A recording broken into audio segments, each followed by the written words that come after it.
안녕하십니까. 중앙일보 대학학자금 재정보조 특별 세미나에 오신 여러분 환영합니다. 저는 세미나 진행을 맡은 안서연이고요. 오늘도 어김없이 AGM 인스티튜트의 리처드 명 대표님 함께 해주셨습니다. 대표님 안녕하세요.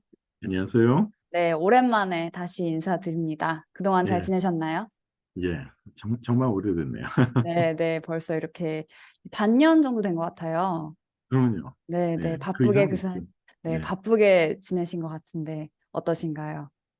예, 참 바빴습니다. 또 네. 연방 정부가 여러 가지 그 내용들을 많이 수정 업데이트를 하고 그럼 또 예산의 변동도 있고 이런 모든 것들을 다 미리 감지를 해야지 우리 해외 동포 사회에 좋은 정보를 알려드릴 수 있지 않겠어요? 예, 네, 좋습니다. 저도 좀 이렇게 바쁜 하루하루를 이렇게 보내고 있는데요. 또 대입을 앞둔 학부모님들, 학생 여러분 또 얼마나 좀 분주한 시기를 보내고 계실지.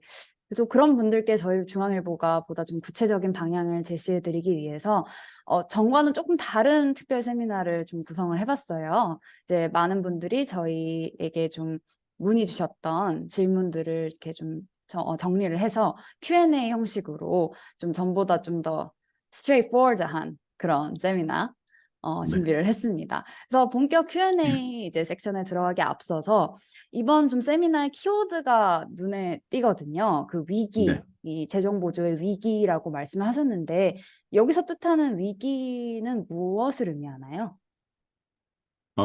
그야말로 위기죠. 왜냐하면 그 기존의 그러니까 수익과 자산을 가지고 계산을 하던 그런 방식에서 좀 더 완전히 그 방식이나 그 여러 가지 그 적용하는 그런 또 수익과 자산의 범주도 달라지고 또 그거로 인해서 많은 학부모들 그 가정에서는 어, 재정 보조가 적게는 한 5천에서 1만 달러 이상은 줄어들게 생겼습니다. 그러니까 재정 부조의 위기가 오게 된 거죠. 네, 상당한 위기네요. 그것은. 저도 이렇게 걱정이 되는 저까지도 걱정이 되는데요. 그게 왜 사실 이렇게 줄어드는 재정 보조가 줄어드는 추세가 되고 있는지 이런 것도 좀 궁금하거든요. 예, 그 사실 이전에 이제 칼리지 페어를 몇 군데에서 제가 부탁을 받아서 이제 영어로도 진행을 하고 했던 그런 슬라이드 몇 개 중에서 요번 그 중앙일보 특별기획이기 때문에 제가 몇 개를 좀 발췌를 해봤습니다. 왜냐하면 말로만 이렇게 설명을 드리기에는 이 감이 잡히지가 않거든요. 그래서 뭐 괜찮으시면 제가 그 슬라이드를 몇 가지를 좀 쉐어를 하면서 말씀을 나눠드리겠습니다. 그 일단 지금 슬라이드 보이시죠? 예. 요번에 네. 그 대학 학자금 재정 보조에 관해서 파이낸셜 에이드에 많은 업데이트가 있는데요.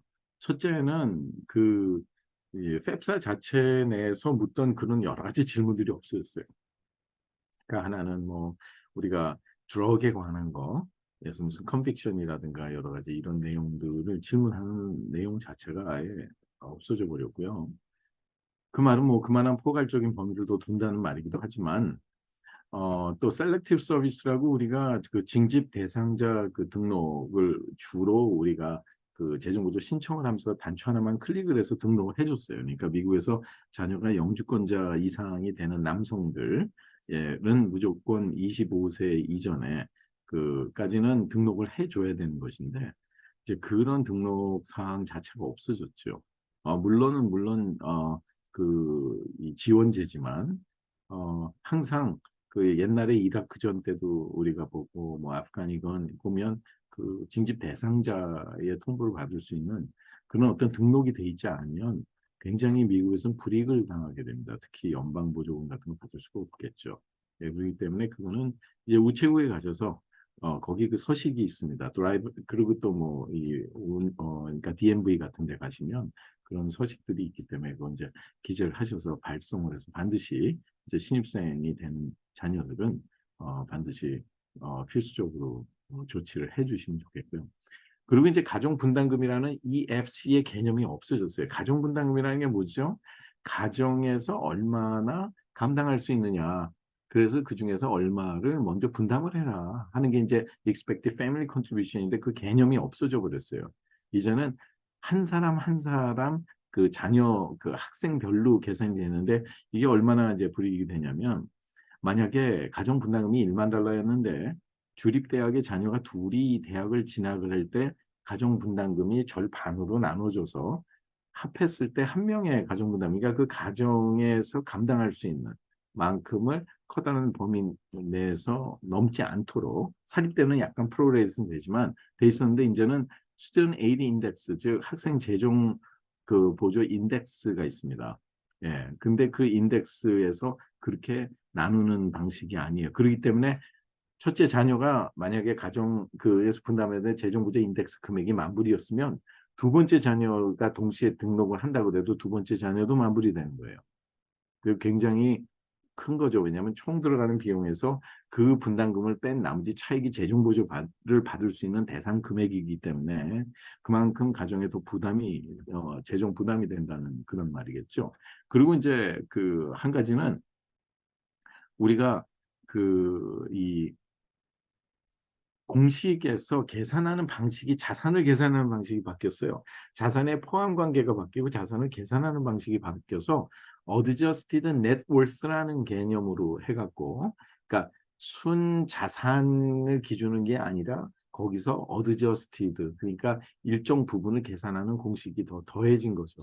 일반적으로 아예 인덱스 금액을 딱 정합니다. 그러니까 넷워스가 13만 5천 달러까지는 예를 들어서 그 넷월스의 40%만 계산을 하게 되고 그 넷월스가 이제 그 13만 5천에서 14만 달러 사이가 되면 그 기본적으로 5만 4천 달러가 순자산으로 계산이 되고 그거보다 추가되는 넘는 부분의 50%를 예를 들어서 추가해서 계산하겠다는 말이죠. 그렇기 때문에 그렇게 계산된 자산이 이제 어느 정도 인컴이 넘어가게 되면 그 테이블로 해서 거기서 얼마를 감수를 해야 된다. 근데 그쪽 공식에는 그렇게 커다란 변동사항은 없는 것 같아요. 그러니까 예전에는 이제 뭐 5.64%라든가 뭐 인컴이 3만 5천 뭐 501불이 넘는다든가 그런 경우에는 이런 식으로 계산이 되는데 그게 그대로 아마 거기에 대해서 적용이 되는데 그 포함하는 범주가 이제 달라진 거예요. 그래서 넷월스나 이런 게. 그래서 실질적으로 그 팹사 애플리케이션에서 묻는 그런 공식이라든가 이런 또 대학에서 서플먼 애플리케이션에서 그러니까 자체적인 재정보조 신청서에 기재하는 그 내용에 따라서 많은 변동이 있을 것 같습니다. 그리고 펠그랜트가를 많이 증가시켰어요.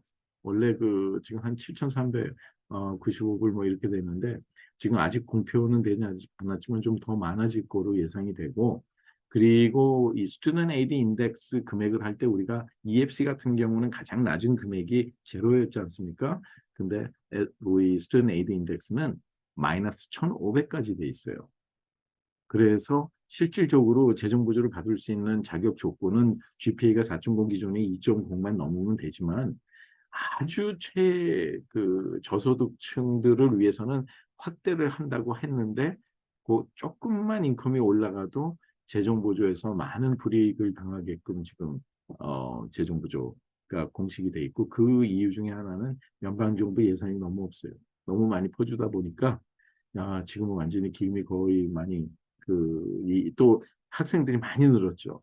그 베이비 부머 그러니까 밀레니얼 베이비 부머 제너레이션 때문에. 예. 그렇게 하고 이제 거기에 대해서 그 대학마다 계산하는 총 비용을 우리가 재정 보조에 계산하는 부분에서 좀 더 추가시킨 부분도 있고 또 뺀 부분도 있고 그래서 거기에는 그 많은 차이가 있습니다. 그래서 이제 더 이상 우리가 학생의 숫자 동시에 가정에서 등록을 하는 대학생 숫자가 영향을 주지 않고요. 그리고 론피라든가 거기에 대한 얼라운스라든가 또 퍼스널 익스펜스 얼라운스 뭐 컴퓨터 익스펜스 이런 것들을 다들 보면 half-time 이상만 등록을 하게 되면 예를 들어서 조정을 해서 해준다고 했는데 실질적인 재정 보조 금액에 있어서는 훨씬 불이익을 당한다고 생각하시면 되고요. 이 6번 여기 나와 있는 게 가장 큰 문제죠. 이건 뭐냐면 예전에 계산을 안 하던 부분들을 다 포함을 해서 계산하는데 그게 이제 그 중에서 계산이 되는 캐로리가 좀 더 많아졌다는 거죠. 예. 그래서 여기 보면 뭐 우리가 그 직장에서 뭐 인컴 텍스 리턴 할 때 뭐 IRA라든가 뭐 로스 IRA라든가 또 뭐 401k라든가 이런 데 컨트리뷰션 하는 거, 뭐 텍스 이그젬 인트레스트 인컴이라든가 이런 또 포린 인컴에 있어서 많이 바뀌었어요. 옛날에는 이제 뭐 11만 뭐 500까지인가 공제해서 세금을 안 내는 부분들이 있었는데 그거를 다 표시를 일단은 해주고 실질적인 어떤 인컴 계산에 있어서 훨씬 더 불이익을 받을 수 있게 그러니까 SAI가 스튜던트 에이드 인덱스 금액이 더 올라갈 수 있게 그렇게 된 겁니다. 그리고 이제 하나 더 우리가 보자면 이제 이게 반증이에요. 그러니까 많은 분들이 재정 보조를 막연하게 생각을 하고 계시는데 실질적으로는 그 이제 팹사의 지금 파일링하는 데이트는 아직 명확하게 정해지지는 않았어요. 그냥 12월 중이라고만 나와 있어요. 그리고 그만큼 연방 정부가 지금 고민을 하고 있는 거고 연방 정부에서 이렇게 완전히 체계화시켜서 이걸 어떻게 해야 될지에 대한 어떤 파이널 테스트 런이 다 끝나지 않았다고 우리가 보시면 돼요. 근데 대학에 입학 원서 넣는 건 이미 시작이 됐지 않습니까? 그러니까 대학에서는 특히 사립대학은 CSS 프로파일, 칼리지 스칼러십 서비스 프로파일의 모든 데이터에 모든 걸 의존할 수밖에 없다는 거죠. 그래서 지금 현재는 이게 팹사에서 물어보는 질문이 늘어난 부분입니다. 말은 팹사에서 뭐 묻는 질문이 뭐 32개로 줄어들었다 그러는데 천만의 말씀이에요. 묻는 질문은 그렇게 줄어든 거는 뭐냐면 IRS 국세청이랑 다이렉트 트랜스퍼라는 개념으로 해서 연동을 시켜서 거기서 모든 데이터를 가져오는데 가져온 데이터를 본인도 못 봐요. 합격을 할 때까지는 XX 다 표현. 어떤 데이터가 어떻게 넘어왔는지는 몰라요. 하지만 어떤 데이터를 어떻게 계산을 하겠다는 거는 텍스 트랜스크립을 띄었을 때 거기 자세하게 나오는 것들이 있거든요. 뭐 하물며 라사 LA 이런 것도 다 나오는데 그런 데이터를 모두 가져오겠다는 거예요. 그래서 계산에 적용한다는 게 여기에 입증이 된 겁니다. 그러니까 예를 들어서 학생도 보통 이제 2년 전에 수입을 하니까 2024년에 등록한다 그러면 대학을 진학을 하면 2022년에 세금 보고서를 하니까 학생이 어떤 인컴이나 하물며 리타이먼에 관한 이런 것들이 있다면 여기 인컴뿐만이 아니라 여기 보세요. Tax exempt interest, untaxed portion of IRA distribution. 이거 굉장히 무서운 얘기들이에요. 예, untaxed portion of IRA distribution이라는 거는 있는 IRA를 다른 IRA에 브로커리지 역할에 이렇게 트랜스퍼를 시켰을 때는 세금을 안 내요. 예를 들어서 IRA 트랜스퍼라고 그래요. 하지만 그 액수를 물어보겠다는 거고 Roth IRA rollover into a qualified plan은 Roth IRA는 이제 qualified plan으로 이제 하면서 그거를 뭐 59의 2분의 1선이 넘을 때까지 가만히 있으면 세금을 안 내고 쓸 수 있는데 그거를 일반 자기 IRA라든가 자기 펜션으로 한다 그러면 거기에 대한 세금을 다시 또 계산해야 되는 문제도 있고 펜션 롤오버라든가 이게 굉장히 부모님들이나 자녀들이 언더스탠딩 하기 어려운 그 내용들이에요. 예를 들어서 이건 부모 섹션인데 똑같습니다. 질문이. 예를 들어서. 그래서 여기 보면 이제 사실은 더 어려워진 거죠. 이 계산하는 그 내용이라든가. 그렇기 때문에 우리가 요 내용을 알고, 기본적으로 움직여 나가야 될 겁니다. 그러니까 겉으로는 막 정치적으로 우리가 보면 막 예산도 당연히 예산이 증액이 되죠. 인구가 늘었는데 어떻게 예산이 증액이 안 되겠습니까만은 하도 많이 예를 들어서 뭐 학자금 탕감을 해줘서 뭐 십몇만 명이 구제를 받는다든가 막 이런 식으로 하는데 그게 어디서 나오겠어요, 그 돈이? 전부 다 학부모님들이 이제는 오히려 주머니에서 훨씬 더 많은 돈을 내서 그런 거를 평준화시키겠다는 거죠. 진짜 공부 잘하는 그런 학생들 또 여러 가지 교육 환경이 좋은 분들은 수익과 자산이 높지 않습니까?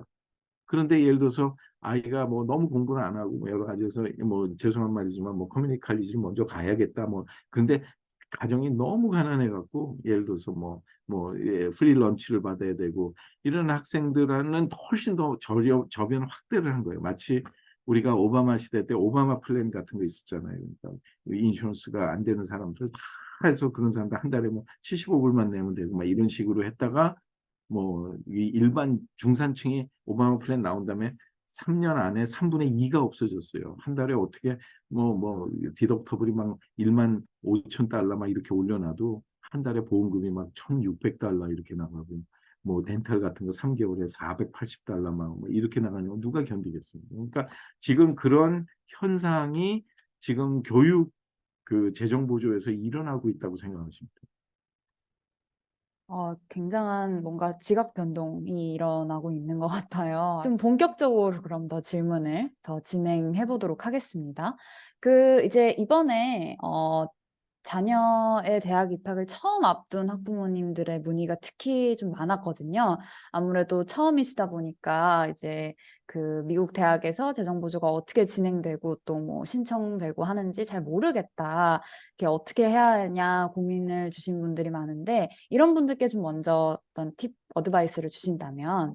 그렇죠. 그러면 이제 재정 보조가 어떻게 이루어지는지 아주 기본적인 사항을 먼저 설명을 잠깐 드리는 것이 아마 이해에 도움이 되리라 생각하세요. 처음에 제가 말씀드렸던 게 너무 좀 한 단계 나간 좀 어려운 공식적인 얘기를 해드렸기 때문에 예, 한번 다시 제가 그 슬라이드 쉐어하면 그 일리지빌리티 재정 보조 받을 수 있는 기준은 부모의 신분은 상관이 없습니다. 하물며 부모가 언다큐멘이 돼도 상관이 없어요. 자녀의 신분이 영주권자 이상만 되면 됩니다. 그래서 그 성적은 4.0 기준에 2.0은 반드시 넘어야 되고요. 뭐 아시겠지만 2.0을 못 맞는 게 더 힘들어요, 사실은. 그러니까 모든 학생들이 대부분 다 졸업만 할 수 있으면 재정 보조를 이퀄하게 받을 수 있다는 거고. 인터내셔널 스튜던트, 그러니까 인터내셔널 스튜던트한테 재정 보조를 해주는 미국의 대학들이 많아요. 많은데 우리 많은 가정에서 모르고 있죠. 인터내셔널 스튜던트이라는 거는 사실은 영주권자가 아닌 모든 비자를 얘기를 하고 있는 거예요. 하물며 undocumented나 다카 스튜던트도 마치 해당이 됩니다. 그래서 이 부분에 대해서는 대학마다 좀 늘어났어요. 그 실질적으로 가정의 수익과 자산, 그 학생의 수익과 자산을 기준으로 해서 재정 보조 지원을 대학의 인터내셔널 스튜던트 그랜트를 해주는 대학들이 한 250여 개 정도 됩니다. 대부분이 거의 다 사립대라고 생각하시면 되고 미국의 재정 보조를 지원하는 대학의 숫자가 대략 한 2,900여 개 대학 정도 되거든요. 네, 그렇기 때문에 대학을 잘 선정만 하면 어쨌든 재정 보조를 통해서 면학하는 데는 커다란 이 문제가 없을 것으로 생각됩니다. 재정 부담은 좀 더 늘어났지만 네, 인터내셔널 스튜던트한테는 계산하는 방식이 좀 달라서 일반 여기 거주민하고는 조금 차이가 있습니다. 그래서 오히려 좀 부담이 덜할 수도 있습니다. 네, 그렇지만 거기에 따른 이제 특별 그 진행 과정이라든가 그 리퀘어먼이 다르다고 우리가 보겠어요. 그리고 재정 보조를 구성에 대해서 우리가 봐야죠. 하나는 메릿 베이스와 니드 베이스 이거를 우리가 볼 수가 있는데 메릿이라는 거는 성적이나 탤런트가 좋아서 퍼스널 탤런트나 아니면 상대적인 거죠. 이 A라는 학교는 좀 하향 지원, 그러니까 상향 지원을 했는데 거기서는 뭐 장학금이 안 나왔는데 하향 지원한 학교에서는 그런 학생을 데려오기 위해서 좀 더 많은 장학금을 주겠다 이렇게 할 수 있는 거고 이 니드 베이스는 그거와는 상관이 없습니다. 아까 말한 대로 학생의 그 조건 4.0 기준에 2.5만 넘으면 누구든지 차별 없이 똑같이 이 가정의 학생과 부모의 수익과 자산 이제는 우리 몇 명의 학생은 없어졌고 하우스홀드 사이즈 가족이 많을수록 더 유리하겠죠. 그만큼 살기가 힘들다는 걸 입증할 수 있기 때문에 그리고 비즈니스 팜 넷워스 이 부분이 이번에도 계산 과정에서 더 많이 이렇게 확대가 됐어요. 포함해서 계산하는 게. 그래서 실질적으로 니드 베이스 따로 받고 메릿 베이스를 받지만 그 액수를 따로따로 계산하는 게 아니라 재정 상황에 따라서 받을 수 있는 데서 이 메릿을 받은 만큼을 빼고 나머지 차액을 니드를 주기 때문에 메릿 베이스의 재정 보조, 그러니까 장학금 못 받아도 아무 상관이 없어요. 재정 보조 받는 데는 커다란 물론 메릿을 받으면 더 좋겠죠.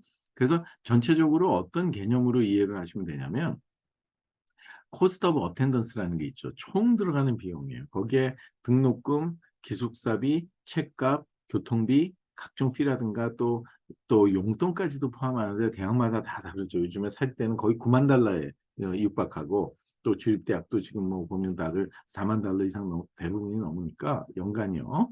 예, 거기서 기본적으로 이 스튜던트 에이드 인덱스라는 방식의 이 부담 재정 보조 인덱스 금액을 빼고 나머지 차액이 재정 보조를 받을 수 있는 파이낸셜 니드 금액이 되는데 이게 맥시멈 금액이 되는 거예요. 이 중에서 주립대를 갈 때 이제 주로 뭐 예를 들어서 뭐 한 대개 보면 한 56에서 한 뭐 주립대에서는 한 뭐 72% 사이 정도 준다 그러고 사립대학은 거의 90% 이상 다 100% 이렇게 받을 수 있으니까 실질적으로 사전에 준비만 잘하면 사립대학을 주립대보다 저렴하게 갈 수 있죠. 근데 요번에 이 파이낸셜 니드 금액을 계산을 할 때 그 밖에 다른 기관, non federal source에서 받는 그런 보조금들이 있죠. 뭐 어떤 향후에서 얼마를 받았다 다 집어넣어야 되지만 그것을 뺀 차액이 코스트 오브 어텐던스가 되기 때문에 자녀들이 기숙사를 안 들어간다. 그럼 기숙사 비용이 먹고 자고 하는 게 빠진 게 코스트 오브 어텐던스가 되는 거예요.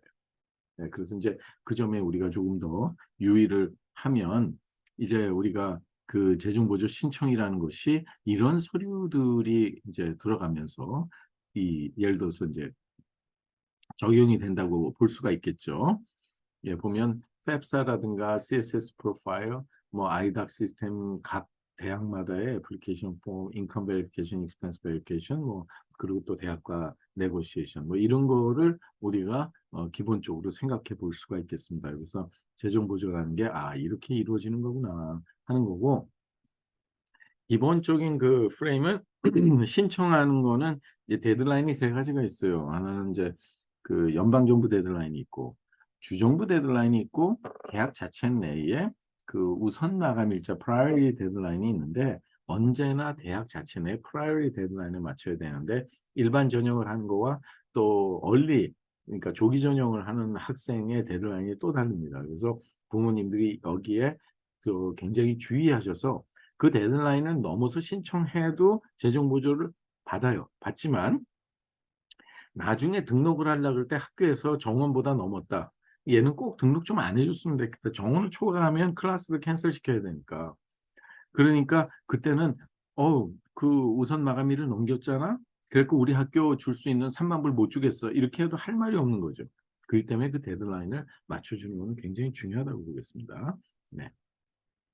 네, 저희 이 데드라인 관련한 또 질문들은 또 뒤에 또 좀 더 자세하게 다룰 예정이니까요. 먼저 제가 생각하기에는 좀 이쯤 되면 이런 생각을 많이들 하실 것 같은데 혹시 재정 보조를 신청하면 입학 사정에 불리하게 되지 않을까 이런 우려도 하실 수 있을 것 같아요. 물론 이제 저희 세미나를 보신 분들, 봐오신 분들은 이미 정답을 알고 계시겠지만 재정 보조를 신청하면 대학 입학에 불리하다, 불리하지 않다. 어떤 쪽인가요? 그거는 이제 이 도표를 보시면 굉장히 좋을 것 같습니다. 여기 보면 학교의 입학 사정과 재정 보조의 상관관계를 제가 예전에 그 칼리페에서 제가 설명드린 게 있었어요. 그러니까 니드 블라인드 정책이 있고 니드 어웨어 정책이 있습니다. 니드 블라인드 정책이라는 거는 재정 보조가 얼마나 필요한지 재정 보조 신청 유무에 상관없이 그런 건 안 보겠다. 입학 사정에 하는 거고 니드 어웨어 정책이라는 거는 재정이 덜 필요한 학생을 뽑겠다는 건데 일반적으로 니드 어웨어 정책이 적용되는 거는 주로 인터내셔널 스튜던트들한테 많이 적용이 돼요. 예. 근데 인터내셔널 스튜던이 받는 그랜트에도 니드 블라인드 정책을 쓰는 학교들이 많이 있습니다. 그렇기 때문에 예, 그런 걸 보면 돼요. 그래서 오히려 재정보조 신청 시 입학 사정에 영향을 주느냐? 아니에요. 그런데 칼리지 어드미션에서 이 학생이 꼭 우리 학교에 등록해 줬습니다는 등록을 선호하는 학생이 되면 재정보조를 잘 주죠. 이런 게 있고 그럼 어드밴티지는 이걸 거꾸로 어떻게 이용을 해야 되느냐? 재정보조 신청 때 학교에 리스트를 입력을 합니다. 그러면 대학에서 볼 때 신청한 데이터는 못 봐요. 합격할 때까지는. 대신에 학교 리스트는 볼 수 있으니까 그걸 거꾸로 역이용을 해야 되겠죠. 이 학생이 우리 학교 꼭 등록해 주면 좋겠는데 이 학교도 어플라이를 했네. 근데 거기는 우리보다 5천 불을 더 줘. 비슷한 상황이라도. 그래서 재정보조 기금이 많아서. 그럼 재정보조를 결정하기 전에 장학금부터 우선 최소한 그럼 한 7천 불 더 줘야겠네. 하는 식으로 나오겠죠. 그죠? 그래서 재정보조를 대학의 입학 사정에 이용하는 방법이 옳고 칼리지 어드미션은 파이낸셜 에이드에 이용하는 것도 상계에 영향을 주는 방식과 같기 때문에 그렇게 진행을 하게 되면 많은 혜택을 받을 수 있을 것이라고 이제 우리가 정확하게 입증할 수가 있는 거죠. 네. 어떤 불이익을 떠나서 또 심지어는 그것을 역으로 이용할 수도 있는 방안에 그렇죠. 대해서 간단하게 이제 언급을 해 주셨습니다. 이제 좀 맘 놓고 재정 보조를 좀 신청하실 수 있을 것 같은데요.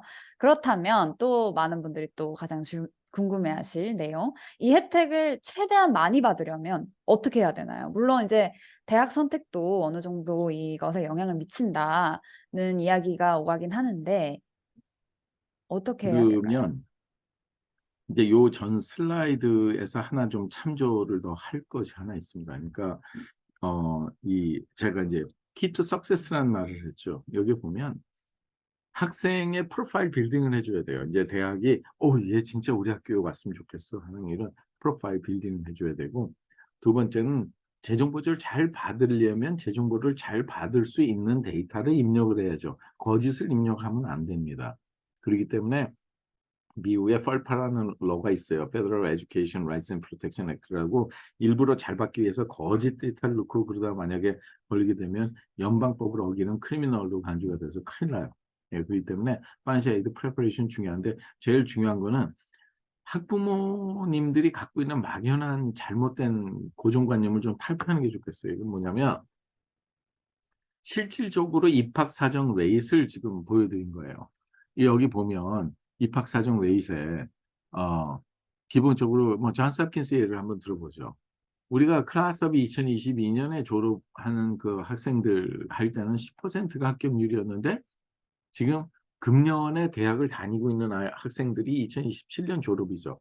그래서 클래스 업 2027 그랬는데 6% 나와 있죠. 그러면 우리가 알기에는 그동안에 4%가 떨어졌네. 사실 4%가 아니죠. 10분의 4를 보아야죠. 그러니까 그 학교 자체 내에서 우리가 상대적인 거를 우리가 봤을 때는 합격률이 40%가 떨어진 거예요. 그런데 그 전년도 26년하고 보면 거의 차이가 없이 비슷비슷하게 갑니다. 그 말은 이제는 이제 안정화가 된 거예요. 그 밀레니얼 베이비 부머 제너레이션 때문에. 그러나 대부분인 30~40%가 그만큼 경쟁, 그러니까 컴피티션이 더 높아졌다고 생각하시면 되고, 그렇기 때문에 대학에서는 좋은 학생들이 많이 지원을 하니까 재정 구조에 있어서 오히려 좀 덜 줘도 우리 학교 등록할 거 아니야? 이렇게 볼 수가 있기 때문에 재정 구조에 오히려 어떻게 보면 불리한 상황이 됐다고 우리가 볼 수가 있겠죠. 네. 그렇게 해석하면 됩니다. 그래서 제가 어 이 아까 그 질문하신 데 대해서 이제 혜택을 많이 받으면 좋겠다. 근데 대학 선택을 잘해야 돼요. 재정 보조를 잘 주는 대학을 선택을 하지 않으면 아무리 합격하고 여러 가지 해도 재정 보조가 덜 나왔는데 거기다 대고 우리가 가정이 너무너무 힘드니까 더 많이 달라면 어느 대학이 그걸 들어주겠습니까? 그죠? 네. 재정 보조 잘 주는 그 대학을 선별하는 거는 무엇보다 중요하고, 이제 그 또 하나 그 이제 그 학교를 그 재정 보조 계산을 하는 공식에 대한 그 팩터를 제가 나열을 한 그 슬라이드가 있는데, 잠깐만 제가 한번 들어가 볼까요? 예, 그 대학에서 재정 보조 잘 받기 위해서 스튜던트 에이드 인덱스가 이제 요즘에 우리가 인컴 에셋을 같이 계산하지만 그 캘큘레이션 하는 공식을 알아야겠죠. 캘큘레이션 팩터가 있습니다. 그래서 이 팩터에서 우리가 보면 수익과 자산을 따지는데, 특히 예전에도 제가 강조를 했지만 이 말한 여기서 붉게 그 글자에 표시된 것들이 굉장히 안 좋은 자산이에요. 더 계산하는 거죠. 인컴은 연 4만 불밖에 안 되는데, 뭐 예를 들어서 주식 투자에 뭐 십몇만 불이 있다. 뭐 이를 그렇게 되면 대학에서는 아무리 계산을 해서 어느 정도 받을 수 있다고 그래도 그 돈부터 먼저 쓰지 어려운 학생들이 있는데 왜 재정부 신청하냐 할 거 아닙니까? 그죠? 그래서 여기에 보면 financial asset이라든가 뭐 investment properties 이런 거, 특히 요번에 굉장히 여기에 대해서 계산 강도가 아주 수위가 굉장히 높아졌어요. 네. 그래서 비즈니스 밸류라든가 어떤 분들은 비즈니스를 구입할 때 워낙 그 고가를 주고 구입을 해갖고 그 에셋에 굉장히 크게 적히신 분들이 있어요. 실질적인 캐시라든가 여러 가지 안에 기자재들은 되게 리즈를 해서 순자산 부분이 적은데도 불구하고 이런 것들을 잘 대처해 나갈 수 있어야 되고, 학자금 목적으로 저축한 이런 플랜들, 예, 그런 플랜들은 이제 어떻게 적용이 되냐면 제가 말한 대로 여기 레드로 표시한 이런 모든 것들이 굉장히 문제가 돼요. 아까 우리가 펩사 그 애플리케이션에 보면 막 물어봤죠. 그 IRA도 연금 안에 있는 언유리 안에 있는 IRA는 그 밸런스는 계산 못하게 돼 있는데 그게 브로커리지 어카운트라는 게 있어요. 뭐 피델러리라든가 뭐 이런 데 들어가서 내가 포폴리오를 애니타임 막 바꾸면서 주식처럼 막 이런 식으로 변경시킬 수 있는 그렇게 컨트롤이 가능한 거 이런 부분들은 아주 헤빌리 계산합니다. 그쪽을 쓸 수 있다고 가정을 하기 때문에 여러분들은 그게 연방정부 데이터베이스에 들어가서 계산되는 나오는 거에 대한 건 몰라요. 단지 SAI 어마운트가 얼마라는 것만 딱 찍혀나오니까 그런가 보다 이렇게 생각을 하시는 거지. 근데 실질적으로는 굉장히 많은 불리한 여건을 우리가 가지고 있다고 볼 수가 있겠고요. 일단 또 하나는 이제 우리가 잘못 착각하고 있는 부분들이 있어요. 이제 요런 넷 프라이스 캐큘레이터 학교에서 얼마나 줄 수 있다 하고 하는데 사실은 거기서 학교에서 그런 거를 자세하게 다 계산을 한다 그러면 실질적으로 그 재정 보조를 굉장히 못 받으니까 그러면 지원을 안 할 거 아니에요. 그래서 아예 자기들은 여기다가 요런 건 계산이 안 됐다. 요렇게 우리가 이제 네. 좀 전에 애초에 재정 보조 지원을 많이 해 주는 대학으로 지원을 해라. 선택해라. 이렇게 팁을 좀 주셨는데 물론 대학 선택도 중요하지만 사실 저희가 가능한 한 이제 사전에 준비를 철저히 하는 게 베스트잖아요. 그래서 네. 좀 사전 준비는 어디서부터 또 어떻게 접근해야 될지 이런 분들이 조금 막연할 수 있을 것 같아요. 뭐 워낙 또 다양한 케이스들이 있으니까 뭐 사업하는 가정이 있을 수도 있고 뭐 월급을 받으시는 가정 뭐 그리고 또 여타 다양한 환경에 놓인 가정이 있을 수 있는데 좀 이런 것들은 어떻게 구체적으로 준비를 해야 할까요? 좋은 질문이신 것 같아요. 월급을 받는 가정들은 뭐 우리가 뭐 커다란 변동이 없는데 어떡하느냐 이렇게 하지만 사실은 갖고 있는 자산을 잘 파악을 해서 재배치를 함으로써 피해 나갈 수 있는 방법을 강구해야 되고 또 하나는 뭐 지금 401k라든가 403b나 뭐 TSP나 이런 걸 다 컨트리뷰션 하시는 거 아니면 IRA를 컨트리뷰션에서 수입을 적게 보이려고 세금을 절약하려고 하는 그런 행위 자체가 그런 넣는 불입하는 금액 자체를 주머니 돈에서 쓸 수밖에 없을 정도로 오히려 계산 공식을 더 패널라이즈 시킨다는 거, 더 올린다는 걸 알아야 돼요. 그래가지고 사업을 하시는 분들은 훨씬 더 좀 유리한 건 뭐냐면 이제 S 코퍼레이션이나 C 코퍼레이션이 아니면 퓨어 뭐 솔 프로프라이어십을 갖고 계신다든가 이러면 그 안에 특정 다수를 하는 뭐 프로핏 쉐어링 플랜이라든가 디파인드 베니핏 뭐 캐시 밸런스 이런 플랜들을 사용을 해서 피해갈 수 있어요. 세금도 많이 줄이고 왜냐하면 그거는 특정 다수를 대상으로 하는 거기 때문에 그러나 그걸 다룰 수 있는 전문가들이 많지는 않아요. 저는 이제 우리 CPA한테도 제가 강의를 많이 하는데 하는 방법서부터 이제 TPA를 써갖고 어떻게 트러스트를 셋업을 해서 얼마나 공제할 수 있냐. 맥시멈 공제액은 40만 달러가 넘어갈 수도 있습니다. 그렇기 때문에 실질적인 인컴을 많이 조절할 수 있는데 이 부분을 강의하려면 한 4시간 또 강의해야 되니까 거기에 해당되시는 그런 관심 있는 분들은 따로 나중에 기본적으로 연락을 해 주시면 좋습니다. 근데 무엇보다 대학 선택이 중요하죠. 재정보조 잘해주는 데를 먼저 선택을 잘하고 사전에 준비해야 되는데 그럼 준비 시점은 언제쯤 돼야 되느냐 그러면 등록하기 전보다 수입이 2년 전에 수입이니까 자녀가 고등학교를 진학하는 순간서부터 미리 준비를 하는 게 좋겠죠. 또 입학사정도 그렇고 그렇다고 보시면 됩니다. 예, 감사합니다. 이제는 이제 좀 가려운 부분을 시원하게 긁어드릴 만한 질문을 또 특히 모아봤는데요. 네. 재정보조의 진행 과정에서 신입생과 재학생의 차이가 혹시 있을까요? 뭐 만약에 있다면 어떤 거를 그, 주의해야 될지. 이제 대학에서는 일단은 뭐 재학생들이 들어오면 이미 어느 정도 뭐 가르치지 않아도 알고 있을 거다. 하지만 신입생은 잘 몰라서 신입생이 실수를 한다 그러면 실수를 하게 되는 경우는 자기 대학을 선택 안 할 수 있잖아요. 실수해서 재정 보조가 안 나오는데 그 대학으로 진학할 확률이 재정 부담 때문에 적을 수도 있겠죠. 그렇기 때문에 신입생이 일단 우선입니다. 그리고 모든 게 데드라인도 신입생을 위주로 해서 먼저 편성이 되죠.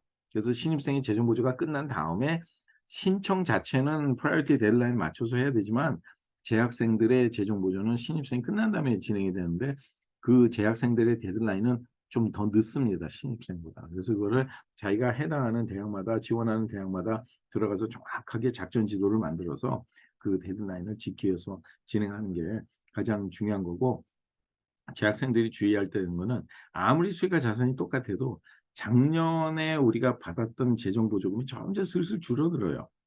그러니까 무상보조가 줄고 유상을 슬슬 늘려가는 그런 경향이 있는데 그거는 형평성에 어긋나는 거죠. 그러니까 그런 거를 잘 파악을 해야 돼요. 이게 숫자로 나오기 때문에 뭐 1, 2천 불 차이가 나고 뭐 여러 가지 하게 되면 그 잘 몰라요, 부모님들이. 그렇지만 3천 불만 하더라도 20불짜리 바꾸면 몇 장이에요. 그죠? 예. 그러니까 이게 적은 돈이 아니라고요, 매년. 그리고 대학에서는 10명 중에 9명 정도, 9케이스는 한 3천 불 이상이 잘못 나옵니다. 액수가 잘못 나오는 경우는 언더 어워드 됐다 그러고, 액수는 비슷하게 받았는데 안에 무상보조, 유상보조가 그 비율이 달라진 거를 미스 어워드 됐다고 저는 항상 표현을 하는데, 그런 거를 매년 검토를 하셔서 거기에 맞는 어필 작업을 진행해야 될 거라고 생각합니다. 네, 이어서 질문 드리겠습니다. 재정보조금이 잘못 나오거나 지금 방금 언급된 것처럼 신청 마감일, 아까 데드라인이죠. 데드라인을 놓쳤을 경우에 좀 대처 방안이 있을까요? 그죠. 데드라인을 놓쳤다 그래도 일단 재정보조 신청을 반드시 해야 됩니다. 왜냐하면 재정보조를 검토하기 위한 그 requirement이 있는데 requirement을 맞추지 않으면 아예 그 폴더를 열지를 않습니다. 그렇기 때문에 이제 재학생들이 많이 겪는 고초는 뭐냐면 자기는 신청 다 했대요. 그리고 여름방학 때 뭐 한국에 있는 고모 집에 뭐 비행기 타고 날아가서 방학 중인데 뭐 갑자기 뭐 7월 말에 그 등록금 고지서가 나오는데 재정보조 한 푼도 못 받은 거예요. 그래서 이제 부랴부랴 막 학교에 연락하니까 근데 요거 한 장 빠졌어. 너 인컴 없다 그랬지? 그럼 인컴 없었다는 걸 사인해서 보내야 돼. 그때까지 열어보지도 않는 거죠. 그래서 그 신입생인 경우에는 못 빠졌다, 못 빠졌다 이렇게 연락들이 자주 옵니다. 왜냐하면 그런 실수를 통해서 좋은 학생을 뽑지 못하는 건 학교 손해이기 때문에. 그러나 재학생들은 되도록이면 눈에 안 보이는 실수로 인해서 학교에서 재정 보조를 덜 주면 학교가 이득이 아니겠습니까? 그럼 자기들이 뭐 융자를 더 얻든지 부모가 뭐 부담을 더 하든지 하는 식으로 되기 때문에 그런 점을 굉장히 유의해서 진행하셔야 됩니다. 네, 그런데 또 반면에 이런 질문, 이런 고민도 있었어요. 그 데드라인도 잘 맞췄고, 뭐 또 필요한 그 내용들도 다 준비를 해서 알맞게 제출을 했는데 재정보조 지원이 잘 나오지 않았다. 이렇게 아쉬움을 토로하신 분들이 꽤 계셨거든요. 근데 왜 이런 현상이 발생하는 건가요? 그거는 이제 아까 슬라이드를 다시 그 리마인드를 좀 시켜드려야 될 것 같아요. 그러니까 예를 들어서 바로 이런 사항들입니다. 이게 지금 보이시나요? 네, 잘 보입니다. 네. 바로 이런 이제 텍스트 인컴, 언텍스트 인컴이라든가 자산, 계산하는 자산, 계산하지 않는 자산, 이런 거에 대한 사전 설계를 못했기 때문에 그냥 묻는 대로 질문을 해서 재정보조 신청을 하면 다 끝났다고 생각하는 그런 고정관념이 잘못된 거예요. 그리고 또 하나는 아무리 완벽하게 했는데 학교에서 잘못 줄 수가 있어요. 대학도 실수 많이 합니다. 예, 학교에서 잘못 주거나 일부러 슬쩍 한 3천 불 덜 줄 수도 있는 거고, 이제 그런 여러 가지 문제가 있고, 또 하나는 아까 말씀드렸던 여기 이 넷프레스 캐큘레이터 되게 조심해야 돼요.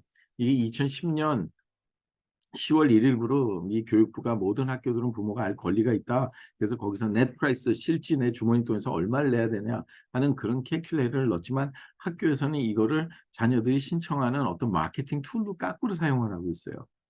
네, 그래서 일단은 신청을 하게. 그래서 제대로 계산이 안 되는 경우가 많다는 거죠. 요번에 더욱더 많은 변화가 있을 거라고 생각합니다. 지금 공식이 많이 바뀌어서 학교마다 많은 실수가 있지 않나 하는 그런 좀 우려가 있네요. 네, 네, 학교에서도 이게 실수가 있다라는 게 이게 네, 정말 내 것은 내가 잘 챙겨야 되는 것 같아요.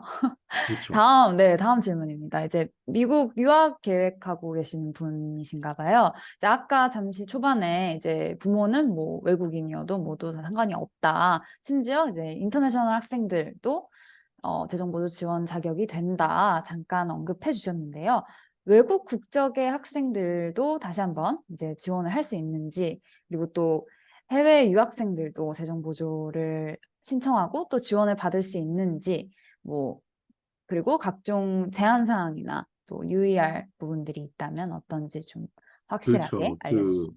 이 유학생들한테 아니면 그런 뭐 E2 비자가 뭐 E1 비자 뭐 여러 가지 뭐 여러 가지 R 비자 뭐 다 종교 비자 뭐 다 있는데 그런 분들은 인터내셔널 스튜던트 서비스에서 모든 스테러스가 관리가 되고 있죠. 영주권자가 아닌 이상. 아니면 영주권 프로세스 중이다 하는 사람 똑같이 해당이 되는 거예요.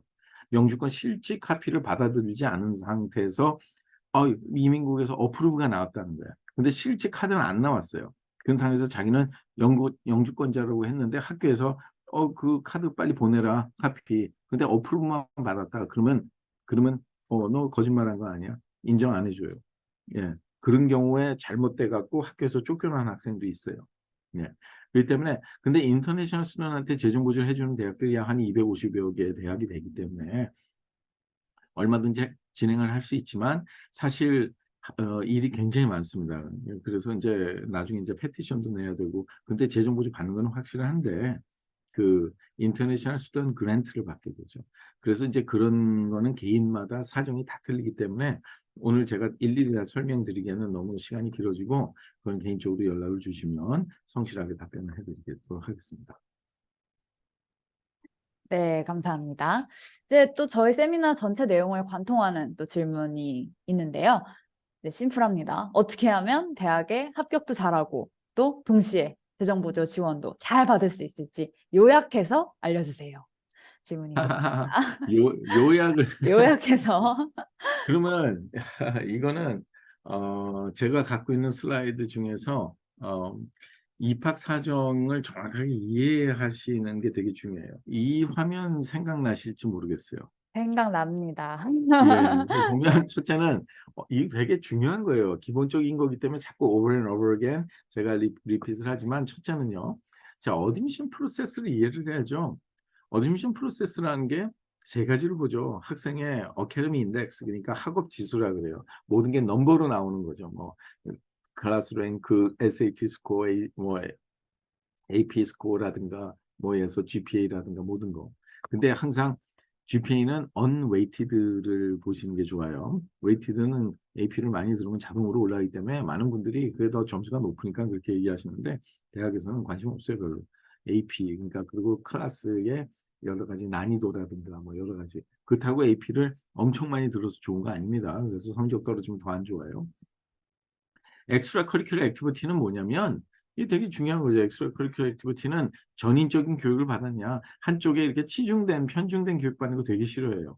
그러니까 우리가 엔지니어링 전공하고자 하는 학생들이 뭐 밴드도 하고 오케스트라도 하고 디베이트도 하고 하는 이유가 거기 있는 거예요. 한쪽에 편중되면 얘 좀 문제가 좀 있는 애 아니냐? 왜 이것밖에 못하지? 이렇게 나가는 거예요. 그래서 그거는 엑스트라 커리큘러 액티비티는 사실은 체크리스트예요. 너도 했니? 얘도 했는데 뭐 이런 식이죠. 예를 들어서 근데 왜 넌 안 했어? 이 정도도 안 되나? 이렇게 볼 수가 있는 거고. 퍼스널 퀄리피케이션이 제일 중요한 부분입니다. 사실은 잘 다 그냥 넘어가는데 그러면 엑스트라 커리큘러 액티비티를 통해서 어떤 어치먼트 레코드가 있는가 이런 것들을 보는 거예요. 그 굉장히 중요한 거죠. 예, 그렇게 우리가 보시면 되겠고요. 그래서 이제 칼리지 보드에서 예전에 보면 대학마다 입학 사정 요소를 17가지를 이제 구분을 했어요. 그러니까 여기 해당되는 모든 내용들이 이 애플리케이션에 들어가 있어요. 그렇다 그러면 애플리케이션이 굉장히 중요한 거예요. 왜냐 입학 사정관들이 애플리케이션을 보고 뽑지 뭘 보고 뽑겠어요. 근데 그 애플리케이션의 작성을 자녀한테만 맡기는 분들이 있어요. 그런 경우는 굉장히 문제가 커요. 지금 애플리케이션 쓰고 있는 우리 12학년들 최종 학력은 아직 중졸이라는 걸 아셔야 돼요. 그래서 그 여러 가지 작성할 때 생각하는 사고방식의 한계와 그 제한이 굉장히 큽니다. 그래서 이거를 근데 학교마다 선호도가 달라요. 그러니까 예를 들자면 이 아까 그 있는 데서 기본적으로 very important 하다는 거는 대략 한 4, 50% 정도의 비중을 두겠다는 거고 그 분야에 그리고 important 3, 40% 두겠다는 거 이게 둘 다 같을 때 우리가 consider 고려하겠다는 거죠. 그러면 예를 들어서 유니버시티 오브 시카고랑 노스웨스턴이 같이 한 20분 정도 거리에 시카고 다운타운에서 나일스 지역인데 거기 떨어져 있어요. 북쪽에 이제 노스웨스턴 밑에 유니버시티 시카고가 있는데 이 노스웨스턴 지원하면 또 유니버시티 시카고 같이 넣죠. 마치 캘리포니아에서 UCLA 넣고 UC 뭐 샌디에고 넣고 뭐 UC 버클리 넣고 뭐 스탠포드 넣고 USC 넣고 이렇게 같이 한꺼번에 지원을 하는데 똑같은 애플리케이션이 제출이 돼도 학교에서 평가하는 방법이 다르다는 거예요. 여기에 해당되는데 좀 더 많은 예를 들어서 웨이트 팩터 그러니까 무게를 더 둔다는 거죠. 그래서 보면 노스웨스턴 같은 데는 GPA, 클래스 랭크, AP 스코어라든가 SAT는 순수한 범생이들을 요구하는 반면에 큰 어떤 뭐 어치먼 레코드가 있고 뭐 여러 가지 이런 거에 대해서는 그렇게 큰 비중을 많이 안 두는데 유니버시티 시카고는 까꾸르죠 오히려. 오히려 여기 보면 SAT나 ACT는 그냥 우리 학교 대학 우리 대학에 신청하는 학생들 성적이 거의 다 비슷한데 그거 갖고 어떻게 뽑냐?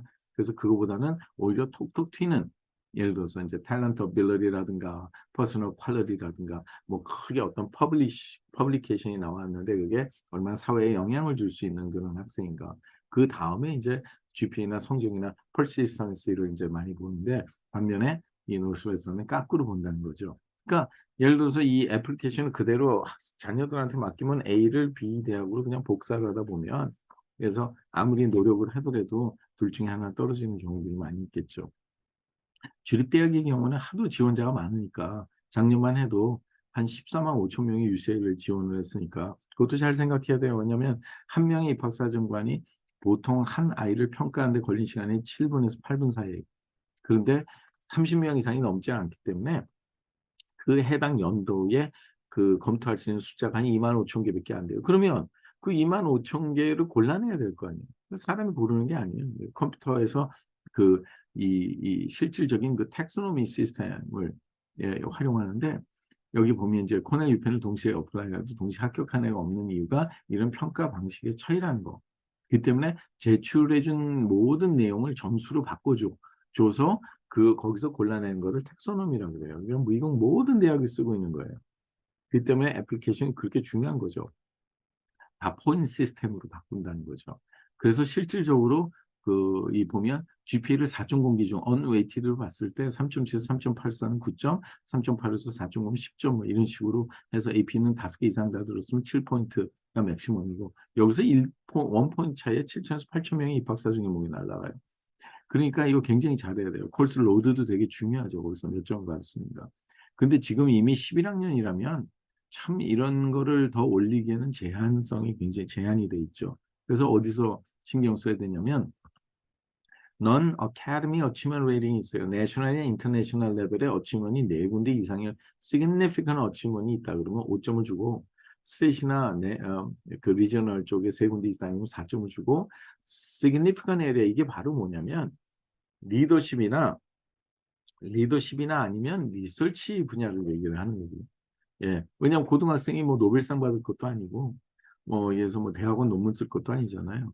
그러니까 얼마나 사회에 기여할 수 있는 영향을 줄 수 있는 그 우리 학교에 얼마나 에셋이 될 수 있냐 이거 굉장히 중요한 건데 여기서 significant at the area 레벨에 2군데 이상만 돼도 3점 이상만 돼도 personal quality rating에서 뭐 clear evidence of excellent interpersonal quality가 있지 않습니까? 4점이 간다. 그래서 7점이 올라가는 거예요. 이거는 우리가 인위적으로 만들어줄 수가 있어요. 그렇다고 허위로 만드는 건 아니에요. 진짜 해야 돼요. 예를 들어 학생이. 예. 그렇기 때문에 그리고 또한 우리가 성적을 진행할 때도 레커멘데이션도 어떤 단어가 들어갔냐에 따라서 점수가 다 달라지는 거예요. 예. 제가 뭐 깊이 설명 안 하겠습니다. 나중에 이 세미나 이런 파일을 다시 뭐 예를 들어서 리트리브를 한다든가 뭐 여러 가지 하게 되면 근데 모르겠어요. 우리가 이 세미나 파일을 온라인에 올려놓을지 않을지는 그 오늘 빠지신 분들은 이 좋은 정보를 얻기 힘드신 거죠. 에세이도 마찬가지예요. 에세이를 컴퓨터가 전부 다 해서 이 안에 있는 에세이 스타일이라든가 그 메커니즘 이런 걸 전부 다 판단해내요. 그렇기 때문에 그 잘못된 어떤 학원 같은 데서 막 장사 속으로 뭐 50명, 60명 받았는데 뭐 그렇다 하더라도 한 대 아이들이 몰리다 보면 이거를 요 아이 거를 뭐 변형해서 이렇게 한다든가 뭐 이러다 보면 나중에 아주 불이익을 당할 수가 있기 때문에 가끔 보면 1년에 한 몇 명이 연락이 와요. 학교에서 이런 내용 받았는데 네가 쓴 에세이가 어떤 someone else랑 너무 스타일이 비슷한데 네가 한 거 맞냐? 그 검증하려고 하는 경우도 많이 있죠. 그래서 이제 이런 거는 굉장히 주의를 해야 되고요. 하나는 우리가 말하는 대로 이제 말씀하신 대로 입학 사정 방식의 재정 보조에 영향을 주려면 선호하는 학생이 돼야죠. 네. 그렇기 때문에 선호하는 학생인데 첫째는 제일 첫 번째 스텝이 뭐냐면 어드미션 프로세스를 이해를 해야 되죠. 아까 지금 말씀드렸던 것처럼. 저희는 이제 그 멘토들이 한 750명 이상 돼요. IB 박사급들이. 그래서 저희가 이제 그 리서치 프로그램이나 아티피셜 인텔리전스 이용해서 그런 퍼블리케이션이 나와서 그걸 진짜 퍼블리타이즈 시키고 여러 가지 사이언스 컴피티션에서도 뭐 1등, 2등 뭐 이런 식으로 만드는 그런 여러 가지 아이들 가이드해 주는 프로그램이 있습니다. 저희 연구소에. 예, 그래서 이제 이런 내용들은 아는데 그중에도 이제 전 IB 뭐 입학 사정관 뭐 이런 사람들이 많이 들어와 있어요. 그래서 이제 내용이 실질적으로 알차게 어떻게 꾸며야 되는지 하는 거. 그래서 스튜던트 프로파일을 빌딩 해주는 게 되게 중요해요. 아이의 그 유니크니스, 아이의 밸류를 어떻게 애드할 수 있느냐. 그리고 나중에 이 학생한테 맞는 대학을 어떻게 잘 선정하느냐도 굉장히 중요한 거죠. 네. 그래서 기본적으로 결국은 이 프로파일 빌딩이 소셜리 임팩트풀 해야 된다는 거예요. 그래서 자녀의 퍼스널 퀄리티를 높여줘야만 우리가 입학 사정에 있어서 훨씬 더 선호하는 학생으로 이제 등록을 받을 수가 있는 거고요. 그리고 이제 그거를 반증하는 걸 제가 알려 드릴게요. 이게 뭐냐면 지금은 이제 없어졌어요. 금년도 이상하게. 작년까지 있었는데 커먼 애플리케이션을 부모가 가서 프랙티스 할 수 있는 사이트이 있었어요. 그거 제가 스크린샷을 한 거예요. 그래서 제출은 안 돼요. 하지만 자녀의 커먼 애플리케이션의 아이디 패스워드 만들고 안에 들어가서 보시면 충분히 보실 수가 있어요. 여기 보면 에듀케이션 섹션에 밑으로 내려가면 어널스가 있어요. 근데 이 어널스에 보면 네가 한 어치먼 레코드를 5개 늘어나와요. 그러면 몇 학년 때 어떤 레벨이냐, 스쿨 레벨이냐, 스테이 리저널이냐, 내셔널 인터내셔널이냐. 이게 왜 물어보겠어요? 이제 아셨죠? 아까 말씀드렸던 그 방식대로 이 실질적으로 이걸 다 계산한다는 거예요. 근데 아이가 입학원서를 쓸 때 그때 가서 엄마 이거 어떻게 해? 나 2개밖에 못 쓰겠는데? 그러면 이미 시기를 놓친 거죠. 물론 놓쳐서 대학을 잘 진학을 못한 학생들이 그 다음 연도에 2학년 때 어떻게 2학년 때 트랜스퍼를 해야지 훨씬 더 3학년 때 하는 것보다 혜택이 되는지는 그런 분들이 있으면 연락을 주세요. 그런 경우는 훨씬 더 많은 도움을 드릴 수가 있는데 그 실질적으로 운전에 진학할 때 그 조지아텍의 애플리케이션에 제가 그 스크린샷을 하나 찍은 게 있어요. 여기 보면 그 커뮤니티 쪽에 contribution to community가 있는데 여기에 보면 our advice for this portion of the application 이렇게 나와 있어요.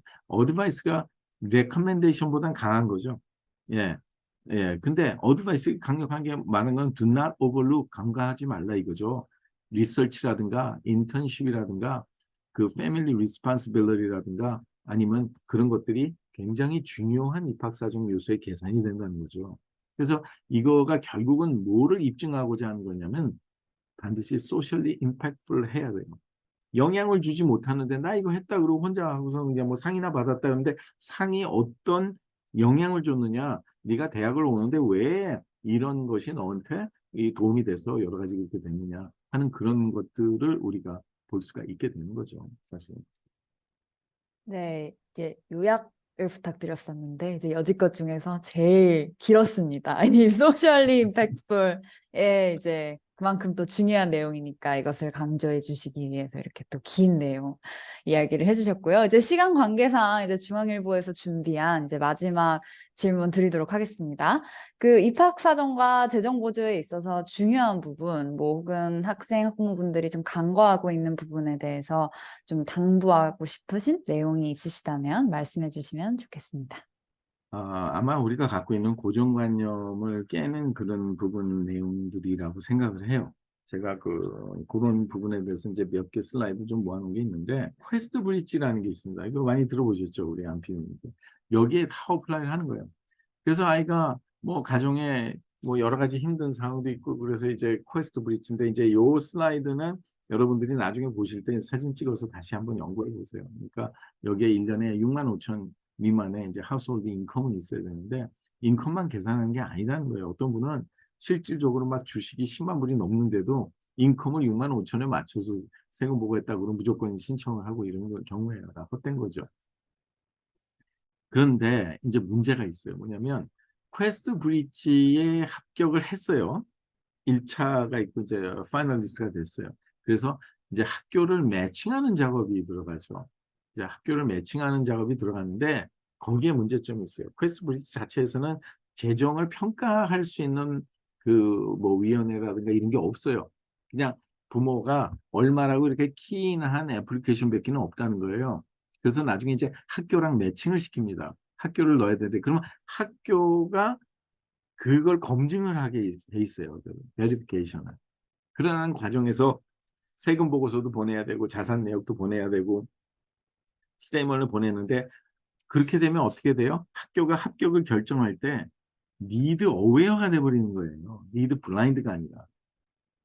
그래갖고 학교가 퀘스트 브릿지는 합격했는데 학교는 다 떨어지네? 그런 것들이에요. 니드 어웨어가 된다는 사실. 예, 이거 정확하게 아셔야 되고요. 그리고 이제 자녀가 벌써 이제 9학년 올라갔다면 이제 앞으로 뭐 2, 3년 남았는데 절대로 그렇게 생각하시면 안 돼요. 왜 그러냐면 이렇게 아이의 그 탤런트를 개발을 하고 아이가 얼마나 사회적으로 역할을 할 수 있는지 이런 거에 대한 우리가 이제 리서치 프로그램이라는 게 저희는 이제 어드밴스 글로벌 리서치 프로그램이나 어드밴스 글로벌 리서치 프로그램 AI 그래서 이거 아티피셜 인텔리전스를 통해서 하거든요. 요즘에 항상 AI 굉장히 강조가 되지 않습니까?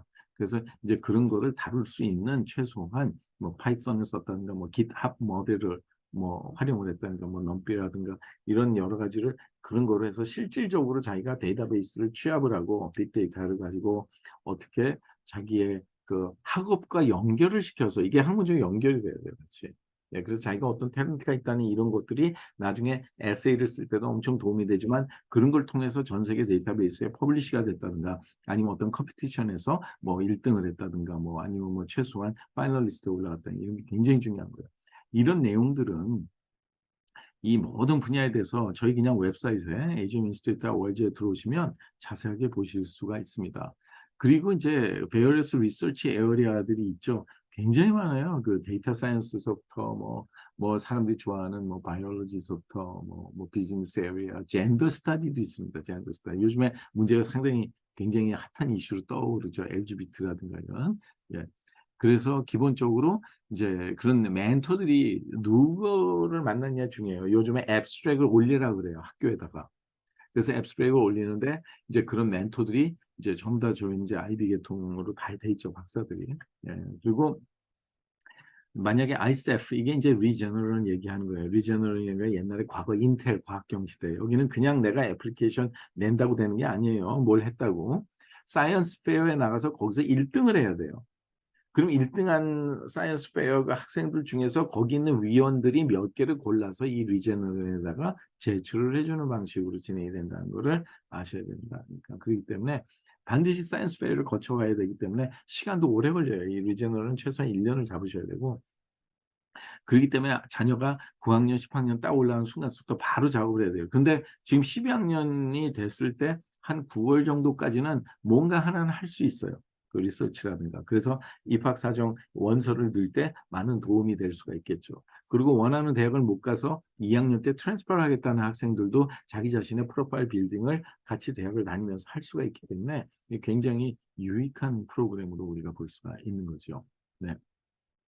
물론 여기 사이트에 제가 많은 정보를 올려놨기 때문에 그쪽으로 일단 오시면 되고 이제 그 내용 중에는 뭐 여러 가지 이런 방식이 얼마나 시간들이 걸리는지에 대한 이런 자세한 내용들도 저희가 올려놨다고 보는데 결과적으로는 이게 뭐냐면 자기 학업과 연결이 돼서 그 사회에 영향을 줄 수 있는 소셜리 임팩트를 해야 된다는 말입니다.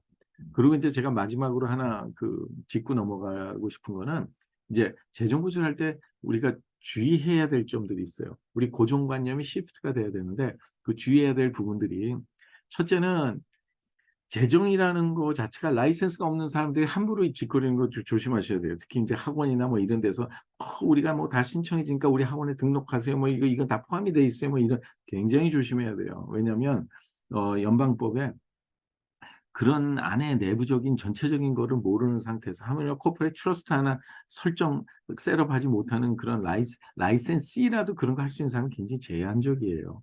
예, 저야 뭐 예전에 뱅크 그 executive vice president을 하면서 뱅크 한 75개를 제가 관리하면서 이런 부분을 많이 경험했지만 거기서 첫째는 라이센스가 없는 non 프로페셔널이 애플리케이션을 기재해주는 대소방 수준에 하다가는 거의 10중 8구 다 해서 뭐 1년에 막 수천 달러, 1, 2만 달러 차이 나는 건 금방 차이 나요. 특히 금년도에 그런 문제가 굉장히 큽니다. 이제 재정보증 바뀌었기 때문에. 그리고 우리 아이가 다 알아서 해요. 천만의 말씀. 이제 나중에 아시겠지만 그런 분들이 대개 2학년, 3학년 올라갈 때 작년보다 왜 6천 불이 덜 나왔죠? 7천 불 이런 분들이 많아요. 그러니까 결국 우리는 환자라고 그러는데 결국 그런 분들이 낭패를 겪게 되죠. 그리고 또 하나는 이제 애플리케이션만 제출 서밋하면 돼. 우리 다 끝났어. 하는 거. 학교한테, 고양이한테 생선 맡기는 게 되는 거예요. 첫째는 입력하는 데이터가 올바라야지 제대로 된 데이터를 우리가 얻을 수가 있고, 또 하나는 일단 애플리케이션이 서밋이 되면 대학이 다 알아서 해줄 텐데 하고 안주하시는 분들이 있어요. 천만의 말씀이에요. 서류가 한두 개라도 빠지거나 여러 가지 하면 아예 학교에서 열어보지도 않는다는 걸 아셔야 돼요. 그래서 시기 다 놓치고 나중에 다 제출을 했는데 학교에서 미안하지만 우리 이 돈 다 쓰고 없어. 미안해. 그렇게 하고서는 이 싹 닦는 경우도 있다는 걸 아셔야 되고요. 인컴이 우리는 너무 높아서 안 돼. 천만의 말씀이요. 누구든지 전부 다 두 가지 방법으로 할 수 있어요. 재정 보조를 잘 받을 수 있도록 안에 내부적으로 뭐 코퍼레이트 트러스트 이용하든지 뭐라든지 전부 다 하물며 솔 프로프라이터십 하는 LLC만 갖고 계신 분들도 다 가능한 거고요. 둘째는 아무리 인컴이 높아도 학교에서 선호하는 학생들은 장학금이라도 많이 주죠. 그래서 아이의 프로파일 빌딩을 거꾸로 해나감으로써 재정 보조를 활용할 수 있어야 되고요. 또 하나 인컴이 우리는 너무 적은데 아무 문제 없을 거야. 더 위험한 거죠. 이런 분들이 재정 보조 잘못 받는다면 더 이상 방법이 없죠. 왜냐하면 인컴이 너무 없는데. 근데 대부분이 3만 불 버는데 한 달에 돈을 5천 불을 쓴다 그러면 누가 그거를 인정을 해주겠냐 이거죠. 그죠? 그래가고 이제 이 아주 많이 겪는 것들이에요. 혹시 재정보조 신청을 하면 합격에 불리할 것 같아요. 그래서 우리는 재정보조 금년에 안 받겠다고 표시하면 진짜 안 줍니다. 네, 나중에 합격된 다음에 뭐 이랬어요, 저렇게 했어요, 그때 뭔가 잘못돼서 이랬어요. 안 봐줘요, 학교에서. 일단은 재정보조 필요 없다고 했다 그러면 절대로 이퀄 오퍼튜니티, 그럼 그 받겠다고 한 사람들과는 똑같은 혜택을 받는 게 아니잖아요. 그래서 이런 문제점들이 있다는 거를 이제 잘 생각을 하시고, 혹시 오늘 간단하게 이제 시간적인 뭐 제한이 있으니까 그런 분들이 뭐 있다면 요거 잘 기억하셔서 연락 주시면 기본적인 가이드라인과 어떻게 준비를 하고 어떻게 처방을 하고 어떻게 대처를 해야 되는지 문제 해결을 할 수 있는지를 심층 도움을 드릴 수 있다고 생각이 됩니다. 네, 감사합니다.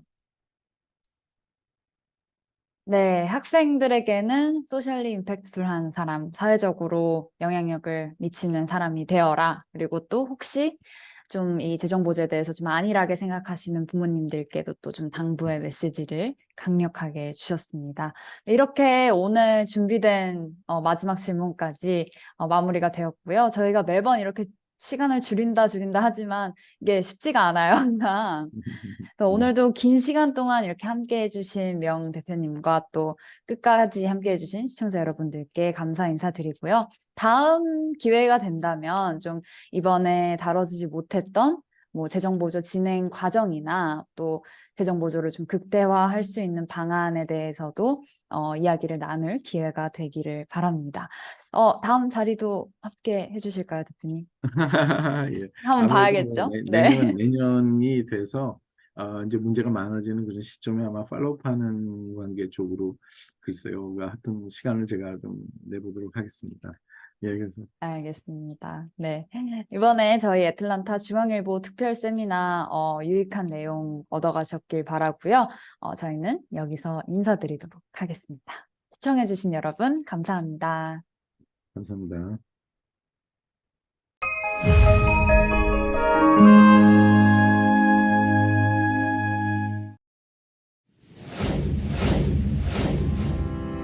AGM은 미국 내 최고 수준의 학자금 재정 프로그램과 아이비 대학 연구진의 ARIP AI 인공지능 인턴십 프로그램을 운영하고 있습니다. 아이비 출신의 최고 강사진이 직접 지도하는 과외 프로그램과 글로벌 리서치 프로그램으로 자녀의 성적 향상을 책임집니다. 미주 최초로 자체 개발한 고객관리 시스템과 1,900개 대학 이상의 각종 데이터베이스를 여러분과 공유하겠습니다. 지금 바로 웹사이트에 방문해 보세요. 자녀의 미래가 달라집니다.